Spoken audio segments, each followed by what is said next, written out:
Sandriau, ką darai? Nieko namie sėdžiu. O ką namie darai? Ką valgai?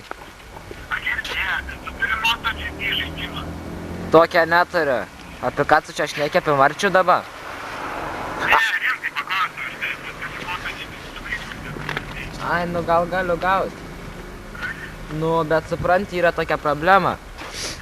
Man biški koms perdegė nuo to telefoną. Nu, ne, čia ne į temą. Ką darai? Nieko, savo pamokas darau. O rytoj galėtum gauti tą žaidimą? Nežinau, o tu galėtum man irgi pamokas padaryti. Ką padaryti? Pamokas. Ką padaryti? Nu, nieka dabar. O ką dabar darai? Savo pamokas ruošiu. A daug tau pamokų užduota? Nu, šiandien ypač. A nenori ateit pavažinėti į centrą? Nori centrą? Nu, daug farsiukų yra, alaus biškė. Nu gerai, sėkmės tau pamokas daryti, aš to